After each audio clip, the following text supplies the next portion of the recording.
وَمَا أَرْسَلْنَاكَ إِلَّا رَحْمَةً لِلْعَالَمِينَ.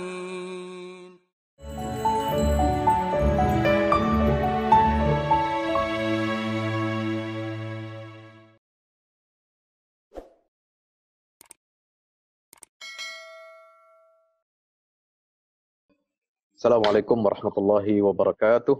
Waalaikumsalam Alhamdulillah, wassalatu warahmatullahi wassalamu ala rasulillah wa ala alihi wa sahbihi wa man tabi'ahu wa nasarahu wa wala la hawla wa la quwwata illa billah.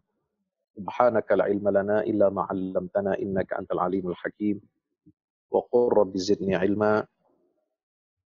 Sahabat-sahabat, teman-teman semuanya, para peserta kajian Ramadan bersama Imania TV dan Laboratorium Dakwah Pesantren Budi Mulia Yogyakarta yang semuanya insya Allah dimuliakan Allah Subhanahu Wa Taala. Amin. Alhamdulillah, malam hari ini malam yang ke-15 di bulan suci Ramadan. Ya, waktu begitu cepat berjalan. Ya, Ramadan sebagaimana sunnatullah yang berlaku, ya, itu akan terus berputar. Bulan akan terus berjalan, ya, setiap detik, setiap menit, setiap jam dan hari di bulan suci ini tanpa terasa. Ya, kita sudah melaluinya dan sudah akan memasuki paruh yang kedua bulan suci Ramadan. Ya, kita bersyukur kehadirat Allah Subhanahu Wa Taala. Ini waktu yang sangat baik untuk kita introspeksi dan muhasabah. Ya, di mana kekurangan-kekurangan kita, di mana apa saja amal yang harus kita perbaiki, ya, yang harus kita berikan perhatian dengan seksama, kemudian memeriksa hati kita, memeriksa amaliyah kita, kemudian bagaimana menjaga kontinuitas istiqamah dalam beribadah di bulan suci Ramadan ini. Teman-teman, pemirsa, sahabat Imania TV yang dirahmati Allah Subhanahu Wa Taala, malam ini di pertemuan yang kedua kita akan mengkaji tentang sunnatullah atau memahami sunnatullah dalam bidang sosial, ekonomi, dan politik. Ya, tadi saya ingin koreksi sedikit ya dari moderator, bukan temanya tema tentang ekonomi, politik, sosial. Lalu menanggapi peristiwa kekinian, tidak. Saya bukan ahli ekonomi, bukan ahli politik, bukan ahli sosial.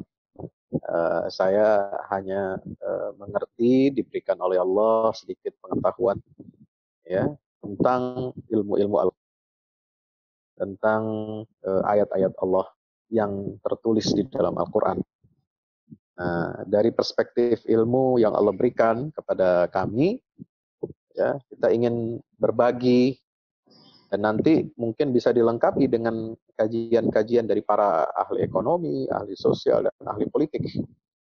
Tetapi sesungguhnya sebagaimana dinyatakan Allah dalam Al-Quran, dalam surah Fussilat, ya, sanurihim ayatina fil afaq wa fi anfusihim hatta yatabayyana lahum annahul haqq. Kami akan tunjukkan, kami akan tampakkan kepada hamba-hambaku ya, ayat-ayat kami di dalam alam semesta afaq. Ya, ayat-ayat itu ya bisa berupa mukjizat, bagaimana diberikan kepada para nabi dan rasul. Bisa juga berupa sunnatullah, itu ayat-ayat Allah. Jadi ayat-ayat Allah itu adalah sunnatullah yang berlaku di seluruh alam semesta. Itu afaq.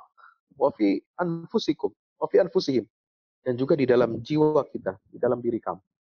Makanya ada ayat-ayat Allah, ya, sunnatullah yang berlaku di alam makro kosmos, ya, alam yang luas ini. Dan ayat-ayat Allah atau sunnatullah yang ada berlaku di dalam jiwa manusia, dalam diri manusia. Ya, dalam diri manusia ini. Nah, sunnatullah yang ada di alam semesta ini, ya nanti kita akan melihat insya Allah dalam perjumpaan di pekan yang akan datang, mudah-mudahan kita semua diberikan kesehatan, ya. kekuatan oleh Allah Ta'ala, itu nanti masuknya dalam sains dan teknologi. Bagaimana taskhir, bagaimana konsep manusia sebagai khalifah fil ard, bagaimana Allah membekali kita ini pengetahuan, ya, wa 'allama Adam al-asma'a kullaha, nama-nama ya, seluruh makhluk yang Allah tundukkan kepada manusia, ya, itu bagian dari bagaimana manusia ini menundukkan alam semesta ya, untuk kebaikannya, untuk kemaslahatannya, dan tidak bertentangan dengan syariat Allah Subhanahu wa taala. Nah, yang ada di dalam jiwa manusia, yaitu fi anfusihim, ya, itulah sunnatullah atau ayat-ayat Allah ya dalam ekonomi, sosial, politik manusia, yang mana ekonomi sosial politik itu berada dalam ruang lingkup yang disebut dengan mikrokosmos atau mikrokosmis, ya, alam yang kecil. Jadi alam yang besar ini ya itu dikaji melalui hukum-hukum alam, sunnatullah di alam semesta, ya, bagaimana hukum orbit matahari, bagaimana hukum bumi ini, ya, bagaimana hujan dan seterusnya. Nah, kalau yang terjadi pada jiwa manusia itu, inilah yang menjadi kewenangan ruang lingkup kita sebagai khalifah di atas muka bumi ini. Dan ini ayat-ayat Allah banyak sebar di dalam jiwa dan diri manusia. Nah, lalu kemudian Allah melanjutkan, awalam yakfi bi rabbika annahu ala kulli syai'in syahid. Ya, tidakkah cukup ya untuk kalian, ya, itu cukup dengan apa? Kabar dari Tuhanmu bahwasanya Dia menjadi saksi atas segala sesuatu yang kalian saksikan itu. Artinya Allah ingin mengatakan apa? Sebagaimana dinyatakan oleh Ibnu Taimiyah, ya, Al-Quran itu sudah mencakup semuanya. Pokok-pokok ilmu pengetahuan tentang sunnatullah, baik yang ada di makrokosmis maupun yang di mikrokosmis itu, telah dituangkan ya sedemikian rupa di dalam Al-Quranul Karim. Jadi Al-Quran ini kitab yang luar biasa. Ya, sebentar lagi kita akan memperingati turunnya Al-Quran, nuzulul Quran. Biasa diperingati tanggal 17 Ramadan, atau 21 Ramadan, atau dikaitkan dengan Lailatul Qadar, 27 Ramadan, silahkan. Kita nggak usah ribut mengenai masalah tanggal. Ya, tapi yang paling penting ketika Allah turunkan Al-Quran ini, teman-teman semuanya dirahmati Allah, ya, itu adalah satu peristiwa besar. Peristiwa yang mengguncang dunia. Ya, ketika Allah menyingkap rahasia seluruh alam semesta. Rahasia tentang penciptaan alam semesta. Rahasia tentang penciptaan manusia. Dari mana manusia berasal. Ya, bagaimana dia menjalani kehidupannya di muka dan mau kemana dia nanti tujuan akhirnya. Ini pertanyaan-pertanyaan besar yang dijawab oleh Al-Quranul Karim. Ya. Dan bukan hanya itu. Seluruh rahasia alam semesta ini disingkap oleh Allah dalam Al-Quranul Karim. Tentang penciptaan, dikaitkan semua dengan tauhid. Qadha dan qadar, semua dikaitkan dengan fenomena tauhid. Apa yang terjadi di muka bumi. Semuanya itu dengan izin Allah Subhanahu wa taala, seperti yang pernah kita sudah bahas dalam pertemuan pekan lalu, ya, di sini juga di forum ini. Nah, teman-teman yang dirahmati Allah Subhanahu wa taala, saya ingin katakan apa? Awalam yakfi birabbika annahu ala kulli syai'in syahid. Tidakkah cukup dengan Tuhanmu, dengan Allah melalui kitabnya yang al-mastur, kitabnya yang tertulis ini, yaitu merupakan kitab yang sempurna, yang dijamin keautentikannya oleh Allah, dan itu isinya luar biasa. Memuat sunnatullah dalam kehidupan alam semesta dan kehidupan alam manusia. Nah, pertanyaannya, ya, bagaimana konstruksi sosial, ekonomi, dan politik yang ya, dibangun oleh Al-Quran ini. Nah, ini nanti kaitannya dengan apa? Membangun peradaban. Ya, teman-teman dirahmati Allah, kalau kita melihat ajaran Al-Quran, ya, ayat-ayat Al-Quran ini sangat kaya sekali tentang bagaimana kita membangun peradaban manusia ini, sosialnya, ekonominya, politiknya. Ya subhanallah. Ya, kalau kita lihat ini semua dituangkan oleh Allah ketika berbicara tentang sistem kehidupan manusia yang berdasarkan wahyu dari Allah Subhanahu wa taala, ya. Itu bisa kita baca dalam ayat-ayat, ya, sunnatullah yang berbicara tentang dakwahnya para nabi dan rasul, ya. Ini semua terkait. Persoalan ekonomi, sosial, politik manusia ini tidak bisa lepas dari risalah Islam. Dan dalam perwujudan risalah Islam, peradaban Islam itu dalam kehidupan manusia pasti mengalami tantangan-tantangan, ya. Dan inilah yang Allah ungkapkan semuanya dalam kisah-kisah para nabi dan rasul. Nah, teman-teman yang dirahmati Allah, kalau kita periksa ayat-ayat tentang sunnatullah yang di bagian sebelumnya, ya, atau di pertemuan saya ingat itu waktu membahas tema umum sunnatullah itu di pengajian Majelis Tablik pimpinan pusat Muhammadiyah, ya, itu ayat-ayat tentang sunnatul, yang kata-kata ada sunnatullah, sunnatul awwalin, qad khalat min qablikum sunanun fasiru, itu sebenarnya adalah dalam konteks cerita tentang para nabi dan rasul. Ya, coba lihat surat Ali Imran ayat 137. A'udzubillahi minasyaitonir rajim. Qad khalat min qablikum sunanun fasiru fil ardi fanzuru kaifa kana aqibatul mukadzibin. Sungguh telah berlalu sebelum kamu sunnah-sunnah Allah. Ini hukum-hukum Allah dalam sosial manusia. Karena itu berjalanlah kamu ke segenap penjuru bumi. Siru fil ard, jalan. Ya, cuma kadang-kadang kita umat Islam ini, ya, ketika membaca ayat-ayat seperti ini kita nggak sadar. Ya, makanya saya selalu begini, teman-teman yang dirahmati Allah. Saya suka membawa tur perjalanan menapak kilas peradaban Islam. Bukan untuk sekedar foto-foto, bukan untuk mengenang masa kejayaan, ya, glorifikasi masa lalu, bukan. Tapi saya selalu ingin membawa kepada jamaah itu, ya, bagaimana ayat-ayat Allah itu berlaku dalam kehidupan manusia jatuh bangunnya peradaban. Dan ini harus dipelajari oleh kaum muslimin. Kata Syekh Muhammad Al-Ghazali rahimahullah, umat Islam ini jatuh pada titik yang paling rendah dalam sejarahnya. Ya, sulit untuk bangkit. Kenapa? Karena kita jauh dari petunjuk tentang sunnatullah di alam semesta. Dan di dalam kehidupan manusia, aspek sosialnya, ekonominya, politiknya, dan ini semua ada dalam kisah tentang dakwah para nabi dan rasul. Ini yang menyebabkan kita ini tertinggal. Ya. Allah perintahkan kita berjalan di muka bumi, itu untuk diteliti, ditelaah. Siru fil ardi fanzuru. Selalu disuruh, kita perintahkan, perhatikanlah bagaimana kesudahan orang-orang yang mendustakan rasul-rasul itu. Ya.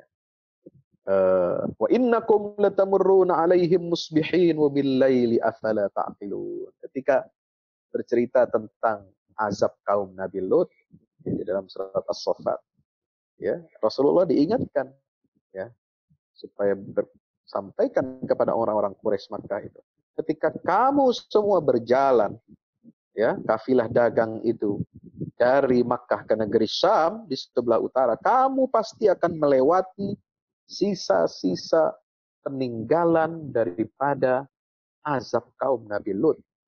Wa innakum latamurruna alaihim musbihin wa billaili afala ta'qilun. Ya. Kenapa kalian tidak berakal?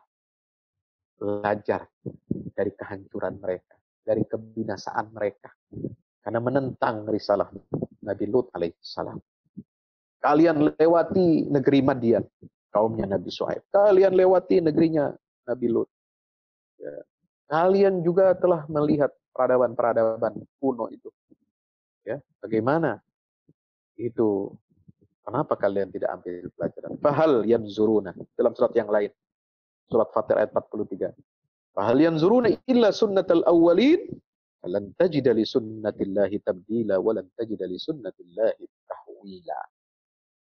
Mereka hanya menunggu berlakunya ketentuan kepada orang-orang yang terdahulu. Maka kamu tidak akan mendapatkan perubahan bagi Allah. Dan tidak akan pula menemui penyimpangan bagi ketentuan Allah. Jadi sunnatullah itu ketentuan Allah. Ya. Sunnatullah itu tidak bisa berubah, tidak bisa bergeser. Hukum sunnatullah itu hukum besi. Ya. Saya mengistilahkannya hukum besi. Ya. Siapa yang ya membentur hukum besi ini, dia yang akan kalah. Siapa? Umat Islam tidak diberi jaminan oleh Allah Subhanahu wa taala. Ya, tidak mentang-mentang kita ini jadi umat Islam, jadi umatnya Rasulullah, lalu otomatis Allah akan berikan kemenangan kepada kita, pertolongan kepada kita, kejayaan kepada umat Muhammad ini. Tidak. Allah tidak nepotis. Ya. Allah tidak pernah KKN. Ini sunnatullah. Ya. Wattaqu fitnatan la tusibanna alladziina zalamu minkum khassah. Takutlah kamu kepada Allah dari fitnah yang tidak akan menimpa hanya kepada orang-orang zalim saja, tapi juga akan menimpa orang muslim.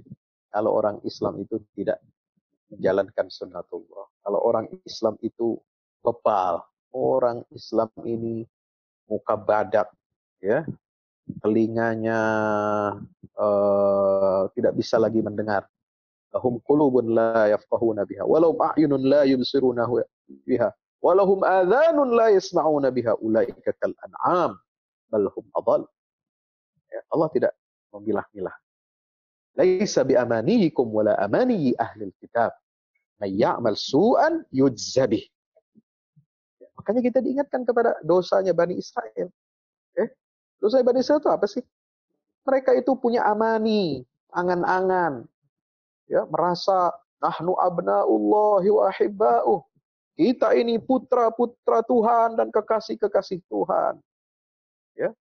Lan tamassanan naru illa ayyaman ma'dudah, surat Al-Baqarah. Kami tidak akan Ya, disentuh oleh api neraka kecuali hanya beberapa hari saja. Ya, sombong banget ini Bani Israel.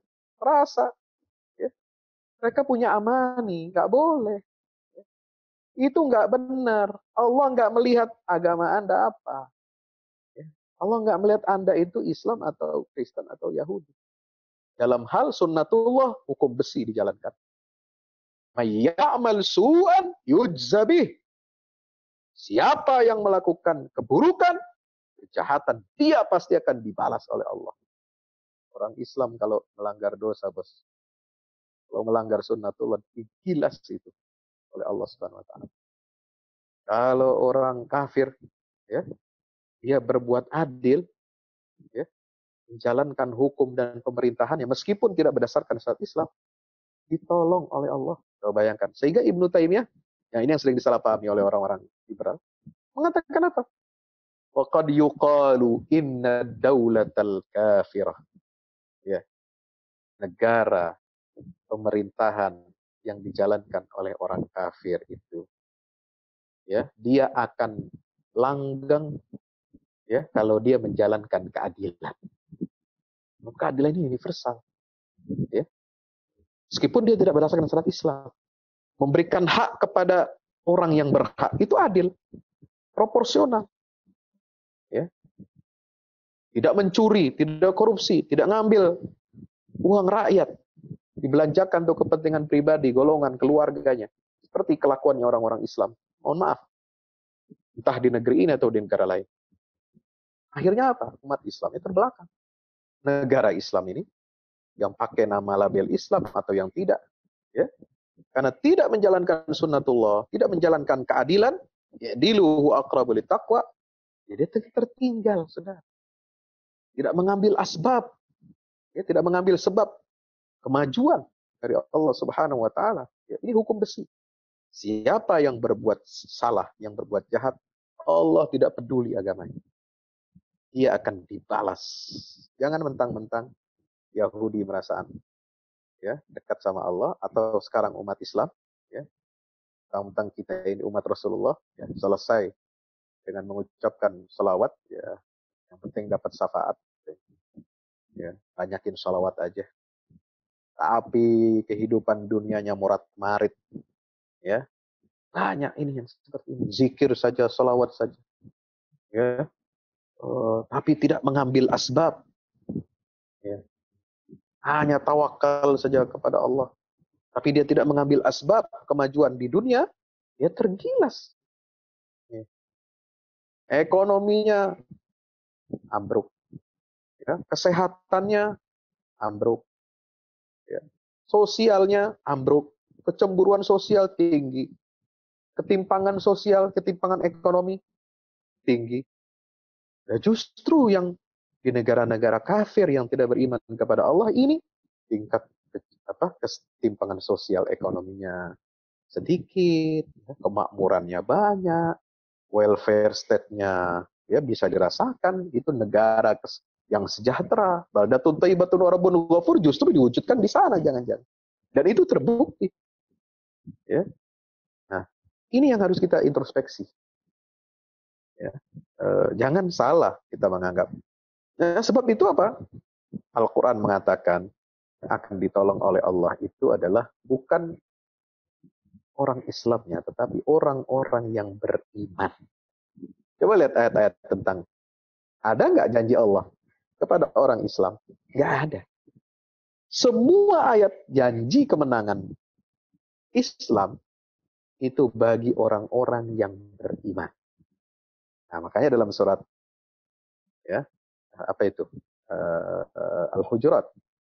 Qalatil a'rabu amanna qul lam tu'minu walakin qulu aslamna walamma yadkhulil imanu fi qulubikum. Orang-orang Arab Badui berkata, kami beriman. Ya, kami beriman. Enggak, kamu belum beriman. Qul lam tu'minu. Kalian tidak beriman, belum beriman. Walamma yadkhulil imanu fi qulubikum. Iman kalian belum masuk ke dalam hati. Ya. Kenapa sahabat-sahabat Nabi, Khulafaur Rasyidin, ya, mereka mendapatkan kemenangan begitu cepat, pertolongan dari Allah dalam tempo kurang dari 25 tahun dari wafatnya Rasulullah. Mereka sudah menguasai dan mengalahkan peradaban Persia dan Romawi, saudara. Ya. Karena apa? Mereka ini beriman, bukan hanya sekedar Islam. Kalau Islam itu gampang, ya, mengucapkan syahadat secara formal itu mudah, tapi berimannya ini yang berat. Makanya dalam Al-Quran surah An-Nur ayat 55 Allah mengatakan apa? Wa'adallahu alladhina amanu minkum wa amilus salihat la yastakhlifannahum fil ardh kama istakhlafa alladhina min qablihim wa la yumakkinanna lahum dinahum alladhi irtada lahum wa la yubaddilannahum min ba'di khawfin amna ya'buduna la yusyrikuna syai'a. Allah janjikan itu kepada orang-orang yang beriman dari kalian. Ya. Jadi kalau gitu Pak Ustadz, ada orang Islam nggak beriman, banyak bos. Allah sendiri yang bilang minkum, ya, yang beriman dari kalian itu sebagian. Tapi dengan sebagian itu yang kecil ini, kalau betul-betul beriman kepada Allah, dia memenuhi syarat untuk mendapatkan an-nasru wa tamkin min Allah subhanahu wa ta'ala, pertolongan dan pengokohan agama, la yumakkinanna lahum dinahum alladzi irtada itu. Itu kalau ada, ini Islam hidayah. Jadi kemenangan Islam yuzhirahu 'ala dini kullihi itu bukan bergantung kepada banyaknya umat Islam. Tapi wal takum minkum ummatun yad'una itu. Di antara kamu itu ada kelompok yang istiqomah. Ya. Yad'una ilal khair, mengajak kepada kebaikan, amar ma'ruf nahi mungkar, mengambil sunnatullah, menjalankan hukum Allah sunnatullah di muka bumi ini. Ya, mengambil asbab taqaddum wal hadara wal rafahiyah, asbab-asbab materi, asbab-asbab fisik Mereka belajar bahasa, mereka belajar sejarah, mereka belajar teknik, mereka belajar mantik, mereka belajar ilmu pengetahuan dipadukan dengan kitabullah. Sanurihim ayatina fil afaq wa fi anfusihim hatta yatabayyana lahum annahu al-haq awalam yakfi bi rabbika annahu ala kulli syai'in syahid. Sehingga terbuktilah firman Allah Subhanahu wa taala bahwa kita umat ini akan menjadi syuhada 'alan nas. Wa kadzalika ja'alnakum ummatan wasatan litakunu syuhada 'alan nas wa yakuna ar-rasulu 'alaikum syahida. Kalau sudah kita ini punya tamkin, ya, punya iman, amal saleh, ya, kemudian punya istikhlaf, la istakhlifannahum fil ard, wa la yumakkinanna lahum dinahum, wa la yubaddilannahum min ba'di khawfihim amna. Kalau ini syarat sudah terpenuhi, istikhlaf, tamkin, ad-din, subhanallah. Inilah puncak daripada, ya, kejayaan Islam. Kenapa? Karena mengambil al-akhdhu bil asbab. Teman-teman dirahmati Allah, sunnatullah, ya, yang ada pada kisah-kisah para nabi ini cukup banyak. Saya nggak bisa, ya, tentu terbatas sekali ruang kita di sini, ya, terbatas sekali ruang kita di sini. Saya sadar, saya paham, ya, ini ruang sangat terbatas sekali, ya, untuk menyelami sunnatullah dalam sosial ekonomi ini. Ini bisa kita baca dalam sejarah kisah-kisah para nabi. Ya, kalau disingkat, ya, ada 10 sunnatullah, ya, di tengah-tengah dakwahnya para nabi. Apa yang pertama? Akibat buruk bagi orang-orang yang mendustakan risalah. Ya, termasuk kalau orang Islam mendustakan risalah. Ya, orang munafik mendustakan risalah. Ini yang menjadi penyebab kita ini tidak maju-maju. Ya. Yang kedua, kesudahan yang baik bagi orang bertakwa. Nah, bagaimana kita mewujudkan takwa? Aqibatul lil muttaqin. Maka itu kita disuruh puasa, kita disuruh zakat, subhanallah. Ini terapi, latihan untuk kita bisa menjadi betul-betul orang yang bertakwa secara kolektif, individu dan kolektif kita bertakwa, maka Allah kasih pertolongan. Ya. Ujian itu merupakan sunnatullah bagi orang beriman. Hasiban nasu ayyutraku ayyaqulu amanna wa hum la yuftanun. Al-Ankabut ayat 2. Walaqad fatanna alladziina min qablihim fala ya'lamanna Allahu alladziina shadaqu wa la ya'lamanna al-kadzibin. Semua orang beriman pasti akan diuji keimanannya oleh Allah Subhanahu wa taala. Tidak akan dibiarkan begitu saja. Kalau kita hanya mengatakan beriman, semua juga bisa. Tapi nanti ketika ada fitnah, ketika ada ujian, di situ akan terbukti iman kita ini benar atau palsu. Ya. Yang keempat, nah, dibebankan kepada manusia itu ada yang satu apa? Perubahan. Ada sunnatut taghyir. Jadi kita harus mengubah keadaan kita. Jangan pasrah bongkoan. Atau orang, ya, Jogja, ya, pasrah kok bongkoan gitu loh. Ya. Gak bisa. Ini harus dirubah kondisi ekonomi, sosial, politik umat. Ya. Saya tertarik kemarin kajian di Majlis Tabligh itu tentang penguasaan lahan. Ini harus jadi ibrah. Ini PR kita semua. Bagaimana umat Islam ini menjadikan arduna aqidatuna. Tanah itu sebagai akidah kita. Ya, sebab para nabi dan rasul itu berjuang untuk mempertahankan, ya, dan membebaskan tanah-tanah yang tadinya diperbudak oleh manusia. Coba lihat Fathu Makkah, pembebasan tanah, bos. Ya. Apalagi Fathu Baitul Maqdis, pembebasan tanah Baitul Maqdis. Ya. Kemudian Fathu Madinatil Konstantiniyah, itu pembebasan tanah, ya, negeri Konstantinopel yang dijanjikan oleh Rasulullah. Ini semua sejarah. Ya. Nenek moyang kita, ulama-ulama kita itu berjuang, berjihad di Nusantara ini untuk apa? Membebaskan tanah yang terjajah, yang dinodai oleh sistem kafir, sistem penjajah. Mereka itu didasari oleh akidah. Ya. Apa yang dilakukan oleh Belanda di sini? Mereka berdagang awalnya, lalu monopoli, lalu apa? Ngambil alih tanah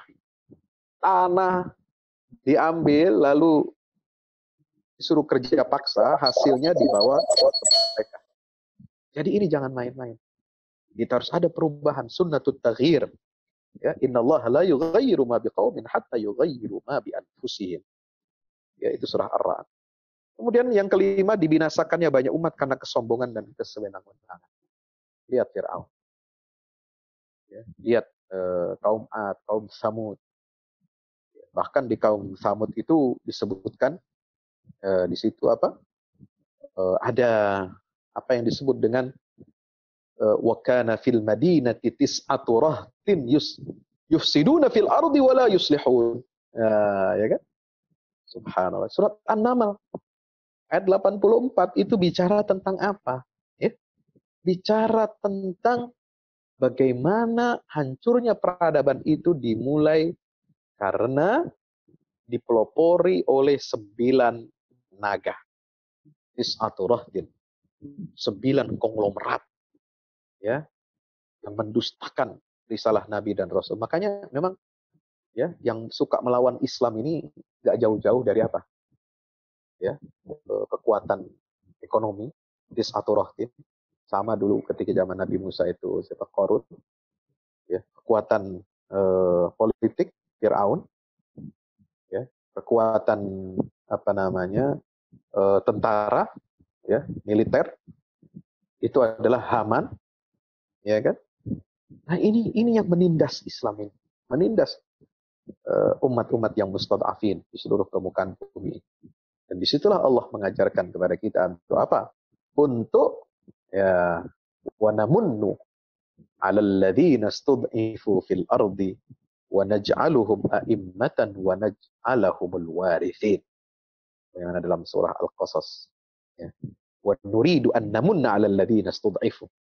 Kami hendak memberikan nikmat karunia kepada orang-orang yang mustad'afin. Maka istilah mustad'afin ini itu kan dalam teori kelas sosial, ya, ini ada, tetapi jangan dibawa kepada benturan antar kelas yang ada dalam konsep sosial komunisme, ya, sosialis komunis, tidak.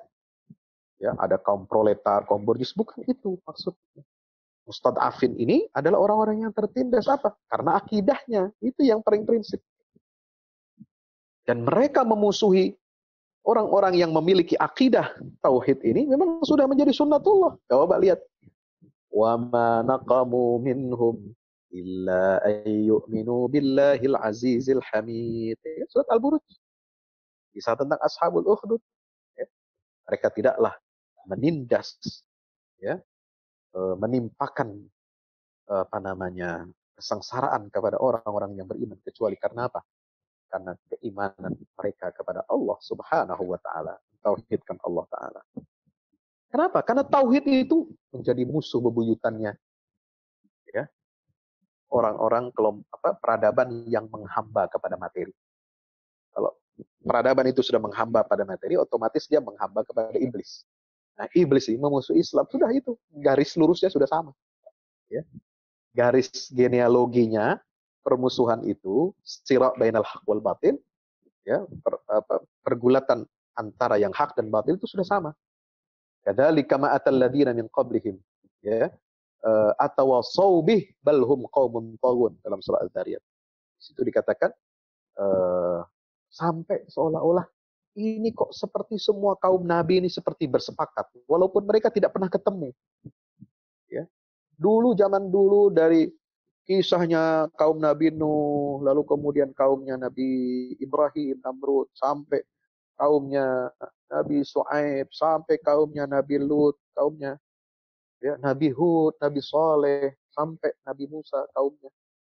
Kenapa kok mirip sama semua ini tipikalnya? Sampai Abu Jahal, Abu Lahab di masa Rasulullah SAW itu mirip. Atau wasaubi sampai Allah berfirman, apakah mereka saling mewasiatkan, ya, kedustaan terhadap risalah, permusuhan kepada tauhidullah ini? Balhum qaumun taghun. Apa penyebab mereka memusuhi Islam? Ini lihat ini. Ayat ini menarik. Balhum qaumun taghun. Itu disebabkan sifat tughyan. Ya, ini sunnatullah ini. Yaitu berlebihan dalam memandang potensi dirinya. menganggap ya manusia ini sebagai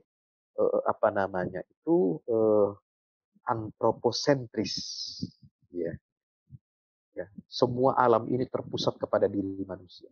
Manusia yang menguasai dirinya, manusia yang menguasai alam semesta, ya, tidak percaya kepada hukum di luar hukum manusia, tidak percaya adanya wahyu Allah, tidak percaya adanya sunnatullah, tidak percaya adanya hukum-hukum Allah.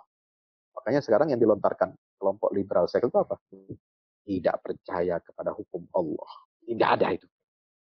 Nah, ini. Jadi ini sunnatullah. Ya. Lalu apa? Yang keenam, dibinasakannya banyak karena kezaliman. Ya. Faquti adabirul qaumil ladzina zalamu walhamdulillahi rabbil alamin. Ayat. Semua karena kezaliman. Termasuk kalau orang Islam, pemimpin Islam zalim, habis dia, selesai. Ya. Kata Ibnu Taimiyah kan tadi apa? Orang kafir, daulah kafirah, kalau dia adil, dia langgeng. Didukung sama rakyat. Ya. Walaupun dia kafir. Tapi kalau orang Islam berbuat zalim, ya, dia akan dihancurkan oleh Allah. Gitu. Itu sunnatullah. Tapi bukan berarti kita boleh memilih mengangkat pemimpin non-muslim, ya. Itu nggak ada hubungannya itu. Kata Ibnu Taimiyah itu. Ketujuh, setiap umat punya ajal, batas waktu. Likulli ummatin ajal. Ya. Qul la amliku li nafsi naf'an wa la dharran illa ma syaa Allah. Likulli ummatin ajal. Surat Yunus. Setiap umat peradaban itu punya ajalnya. Dia ada titik awalnya, ya, lalu kurvanya naik, terus dari lahir sampai puncak, lalu dia akan turun. Ya, seperti kurva ini corona, kira-kira begitu ya. Ada masa incline dan decline. Itu seperti itu. Kita harus hati-hati dengan ajal. Bukan ajal pribadi manusia, tapi ajal suatu peradaban. Ya, umat Islam pernah mengalami itu. Lahir, tumbuh, dibesarkan oleh Allah dan Rasulnya, wahyu, berjalan dengan baik. Dia naik terus, masuk khulafaur rasyidin, tapi kemudian pada masa tertentu dia akan surut jatuh ke bawah, perlahan-lahan. Dan kita sedang berada di bawah ini. Nah, bagaimana kita sedang? Kita akan bangkit kalau kita kembali kepada sunnatullah dan mengambil asbab itu. Kedelapan, hari-hari itu terus bergulir di antara manusia. Wa tilkal ayyamu nudawiluha bainan nas. Ya. Ini hari dipergilirkan. Tapi kita juga nggak boleh mengatakan, ya, Islam sudah selesai. Tidak. Saya tadi mengatakan, hati-hati. Su'uzon bukan hanya untuk manusia. Tapi su'uzon kepada Allah itu jauh lebih berbahaya. Ya, kita harus berprasangka baik kepada Allah. Allah akan menolong agama ini sesuai dengan janjinya. Dan kita yang harus menyesuaikan, memantaskan diri kita untuk mendapatkan pertolongan dan izzah dari Allah Subhanahu wa taala. Walillahil izzah wa li rasulihi wa lil mu'minin. Kesembilan, pertolongan Allah untuk orang beriman. Iya. Inna lanansuru rusulana walladzina amanu fil hayatid dunya wa yauma yaqumul asyhad. Sesungguhnya kami, ya, pasti menolong rasul-rasul kami. Walladzina amanu, dan orang-orang yang beriman yang ditolong, ya, ingat, bukan orang Islam yang ditolong, yang beriman. Wa kadzalika nunjil mu'minin, diperkuat ayat. Demikianlah kami tolong, kami selamatkan orang-orang yang mukmin. Yang ke-10 terakhir, sunnatullah dalam kehidupan sosial kita, politik, dan seterusnya, ini adalah adanya perseteruan antara yang hak dan yang batil. Ini prinsip dari beberapa sunnatullah yang ada di dalam diri manusia, ya, ayat-ayatnya banyak sekali, ya, tidak bisa kita sebutkan satu persatu, teman-teman yang dirahmati Allah. Dan terakhir sebagai penutup, ya, karena kita mulai tadi jam 9.20 lebih 25. Dikit lagi, ya, terakhir ini closing dari saya. Allah memberikan kata kunci. Coba perhatikan surat-surat di dalam Al-Quran yang menggunakan nama binatang. Itu luar biasa. Ya, luar biasa. Itu sunnatullah. Ya, dari binatang kita diajarkan tentang nilai-nilai membangun peradaban. Nah, Allah sendiri kan mengatakan apa? Innallaha la yastahi ayyadriba mathalan ma ba'udatan fama fawqaha. Nyamuk aja bisa jadi perumpamaan. Dijadikan contoh oleh Allah. Subhanallah. Ya. Fama fawqa, apalagi yang lebih daripada itu.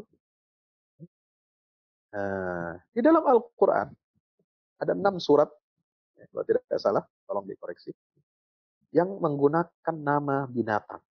Pertama, surah Al-Baqarah. Apa simbol Al-Baqarah? Kenapa pakai nama sapi betina, bos? Subhanallah, teman-teman. Itu peradaban. Ya, sederhana. Orang kadang pikir, wah pusing. Apa pula nama surat dikasih nama sapi betina? Apa ini hubungannya dengan surat Al-Baqarah, surat yang terpanjang ya di dalam Al-Quran, yang Nabi katakan Iqra'uz Zahrawain, 2 surat yang bercahaya, yang menjadi sinamul Quran, puncaknya Al-Quran itu yang tertinggi ada surah Al-Baqarah. Lah kok dikasih nama sapi betina, bos? Allah. Ini hikmahnya banyak, luar biasa. Nanti saya kasih PPT saya. Yang kedua, surat apa? Al-An'am. Ya, surat tentang binatang ternak. Isinya tentang makanan. Cara kita konsumsi, ternyata itu berkaitan dengan apa? Membangun peradaban. Dibangun dari apa? Tauhid. Ya, tidak boleh kita makan makanan pakai sembelihan hewan yang tidak disebut nama Allah Subhanahu wa ta'ala. La ta'kulu mimma lam yuzkar ismullahi alaihi wa innahu lafisq. Dan seterusnya. Yang ketiga surat apa? An-Nahl. Surat An-Nahl. Surat An-Nahl itu tentang apa? Lebah. Nah, surat lebah. Lebah jadi contoh, percontohan untuk membangun peradaban Islam. Ya. Anittakhidhi minal jibali buyutan wa minas syajari wa ma ya'rishun thumma kuli min kulli thamarat fasluki subula rabbiki dhulula yakhruju min butuniha syarabun mukhtalifun alwanuhu kadzalik. Ya, syifa'ul linnas. Subhanallah. Dari lebah kita belajar membangun peradaban. Artinya apa? Kalau kita taat kepada wahyu Allah atau dalam syariat Allah, Allah akan berikan ya dari hasil ketaatan kita itu seperti taatnya lebah kepada perintah Allah, instruksi Allah, akan mengeluarkan apa? Hasil minuman ya yang madu itu membuat manfaat jadi obat bagi manusia. Begitulah umat Islam. Kalau dia taat kepada syariat Allah, ya seperti lebah taat kepada syariat Allah, maka peradaban Islam ini akan menjadi apa? Rahmatan lil alamin. Yang keempat surat An-Naml. Ya, surat An-Naml itu semut. Kita disuruh membangun peradaban belajar dari semut. Ya, sehingga ada ungkapan itu kemarin lu seru juga apa? Ya, itu semut disuruh lockdown aja taat. Ini manusia, apalagi Ustadz Muhammadiyah disuruh lockdown nggak mau. Aneh. Ya. Hatta idza atau ala wadin namli qalat namlatun ya ayyuhan namlu udkhulu masakinakum la yahtimannakum Sulaiman wa junuduhu wa hum la yash'urun. Ya. Itu semut aja dikasih tahu, ada tentara Sulaiman mau lewat, kau nanti masuk ke dalam sarang-sarangmu. Ini manusia sudah kasih tahu ada penyebaran virus corona, tidak mau masuk rumah, bos. Apalagi Ustadz Muhammadiyah nantang pula. Tidak takut corona, takut sama Allah saja. Allahu Akbar. Pikir aja kita tidak takut sama Allah. La haula wala quwata illa billah. Surat An-Naml itu tentang peradaban keunggulan, peradaban yang dibangun oleh Nabiullah Sulaiman alaihissalam. Rinciannya luar biasa. Apalagi terakhir surat Al-Ankabut, laba-laba. Dan yang keenam surah Al-Fil. Ya, kayaknya udah kelamaan. Saya udah ngos-ngosan juga. Baik, kita lanjutkan saja ke sesi dialog. Wallahu a'lam bishawab. Assalamualaikum warahmatullahi wabarakatuh.